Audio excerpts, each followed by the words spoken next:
We know there's chesed Elul. And we know that in case of tshuva, you have to have chesed avaya. How are you mamshech chesed avaya? So the Alter Rebbe says two things. V'hinei, ikera tshuva b'leiv. This idea of tshuva, which affects to be mamshech chesed avaya, which is higher than chesed Elul, to be mesaken the megrois and the meuves, is hu b'lev. It's in the heart. Right? The regret in the heart, the resolution of the heart, brings down this chesed avaya. Through regret from the depths of one's heart. And the ikir is by being makabel not to do it anymore. Me'eded, one arouses the depth of this supernal light. That we should be mamshech, not just chesed elul, but chesed avaya. So the ikir is the regesh, the emotions, the bitterness, the sadness, the pain is mamshech, this chesed avaya. However, it could be that your emotional tshuva arouses this madrega of oimek, but if you want to bring it down to reveal itself, to radiate in the worlds, the higher worlds and the lower worlds, for that emotions is not sufficient. You have to have an arousal from below, which involves a deed. In other words, in addition to the emotion and the effect that the emotion has on being mamshech chesed avaya, that's to be an action, so it should come all the way down here. In other words, to bring it down to the world of action, you need an action. To bring it down to a spiritual world, you need an emotion. And of course, the act is, as you probably guessed already, the act of charity and kindness. And the chitaka be believable beyond a measure, beyond the limit, and beyond the measure. When a person is giving tzedakah, api chiyuv, api dins, we had on the previous page, it's the sheet of today, Beis Elul, the inyan from Amavaz, V'zayavaz, V'zayesem Echemish. There's a sheet how much tzedakah you're allowed to give. When you're giving tzedakah out tshuva, there's no such limit, and you give bligavul, and the act of bligavul tzedakah, which is for you bligavul, of course for your neighbor up the street, it's 15 cents. But because of you, it's bligavul, it's mamshach bligavul shalmaila, which is called chesed havaya. Bligavul is more than you. Beyond your limit. Bligavul will meet without a measure, without a limit, without a measure. Just like a person, when he gives abundant chesed and pirush. What's the translation of the word chesed? Ches, to have rachmanis, rachman, dalas on the poor person, hainu l'dal, v'yevin, to the person who's very, very poor. The leis le'megamei klumi owns of his own nothing. And yet you're giving to this oni not a little bit or a lot, but you're giving him bligavul. You're not putting any limit, any measure. In the way you give and the way you flow life to him, you just don't make any cheshbonos and you give, says the Alter Rebbe, so the Eibushter reciprocates. And when he gives us back, the way he gives us back, his light and his goodness. On the level of the Eibushter supernal chesed. Nikra Rav chesed, which is called the infinite chesed of the Eibushter. Which shines. Aims self in an infinite way. Believe without a limitation and without a measure, into the worlds, the higher worlds and even the lowest worlds. All the words are of course considered compared to the Eibushter very poor, because compared to the Eibushter the less lahin megamei and klum. They have of their own nothing. Everything relative to the Eibushter's klach hashiv has no value whatsoever.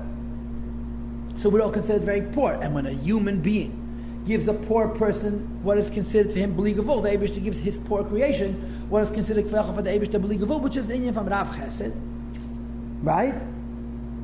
By a day's end, through the gili, which is bligavul, nitkinu kolap gomim, it repairs all the wound, all the blemishes.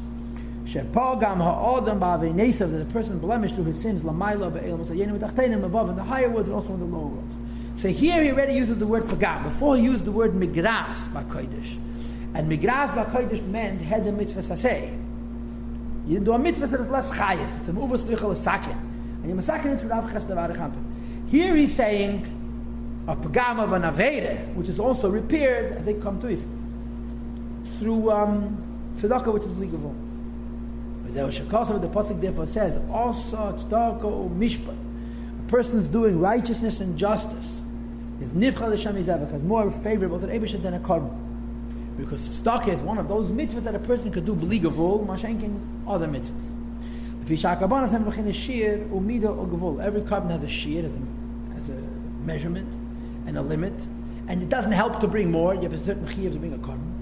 Mashenkin b'tzedakah, as opposed to tzedakah, that though we said in the shear of 2 days ago, he says Beis Elul, that there is a shear for tzedakah not less than a tenth and not more than a fifth. There is also a shear for tzedakah that's called beli shear. It's a shear, and tzedakah has a shear, but its vifel is a shear. Masha'en came with tzedakah when it comes to tzedakah, that even though on the one hand tzedakah has a limit, there is an inyan in Yiddishkeit of breaking the limit of mitzvahs of tzedakah. And you know what? The only other mitzvah that I could think of that would fall into this category would be Talmud Torah. What do you have a mitzvah that by doing more it's better? More tefillin is not better. More mezuzah is not better. Ket could be even a problem. More Torah is better, and more tzedakah. You have a shir, you have a chiyuv, and then you go out of your limitations. Okay, sheyuchal lefazel bli gavul. A person can distribute infinite tzedakah, relatively speaking, l'saken avayez to repair his sins. The Gemara says, when a person is giving tzedakah, he shouldn't give more than 1/5, which is 20% of his earning, which is a halach, because of the din of Asay Shabbat Chachel of the Starach Hebriyas. You give tzedakah and then you become a shnorer, you didn't help nobody. So the Rebbe says this is an exceptional case. Because if a person didn't sin, he's not allowed to give more than 1/5 or 20%. Or repaired his sins through self-infliction and fasts, which the Rebbe mentioned in the Igeres HaKedesh. First of all, Saf Perek Aleph, and then Igeres HaTshuvah, Saf Perek Aleph, and then in a different way, Perek Beis and Perek Gimel, Koroy, as it should be, that affects the Saken and Kalapagam Lamaila, to repair all the wounds or the blemishes they make Lamaila. Didn't the Chacham make the Chaimish because they didn't want people going poor? Yeah. So whereas if someone would do that to get tshuva, right, to give away all his money, so he's gonna die of starvation. It's even Mesiras Nefesh. Tshuva is Mesiras Nefesh. Aval, however, I'll learn until I die. I'll learn. I won't eat or drink. Okay, let me put it to you this way. There is that possibility, but unfortunately, it's not that high. There aren't too many Jews who die from overlearning, or even from overeating tzedakah. In other words, there is. I'll tell you a story from the Chasiput. The Yiddish is in a Mendel Kunyan. Okay, the Mendel Kunyan was Shlomo Kunyan Zayde. He was born Shloishim, within Shloishim of the Stalkas of the Tzemach Tzedek. His name was Menachem Mendel. He knew the Reb Marash. He was a Baruch by the Reb Marash Pasha. Could be even married. Then he was by the Rebbe Rashab. Then of course he was by Friedrich and Rebbe. And then by the Rebbe, he passed away to Shachov Gil. He was 97, 1963. He was a Shoychet. And he had Parnasa B'Rebbe. He earned nicely. But he had a sickness. He gave tzedakah irresponsibly. To such an extent that his children were hungry. One of his daughters, his children became later very wealthy. Tzedakah doesn't go to waste. But the fact of the matter was that he was mamish reckless with tzedakah. And you should know, I know of Jews whose wives complained to the Rebbe that the husbands give too much tzedakah, and the Rebbe in Yechidus said to the husband, "Give me your checkbook." And he took the checkbook, handed it to his wife, and said, "She writes the checks." But in this case, the Friedrich Rebbe said to his wife, "Du bist gerecht, aber was soll ich tun, als eine rechte Hand, als Keli of Chesed Atzilus." You're right, but what should I do? His right hand is a Keli of Chesed Atzilus. Now you know what that means? Avraham Avinu was Chesed Atzilus, not just his hand, but his heels. A Jew lived in our era. His hand should be a cleaver. In other words, Friedrich says he's taka irresponsible. But if the responsibility came from Wildkeit, I would stop it. But since the responsibility is coming from Kedusha, I'm sorry, it's one of the Eibishter's plans that people should be irresponsible in Mesiras Nefesh for Yiddishkeit and Madrega of Kedusha. And to be very literal, that's the pshat.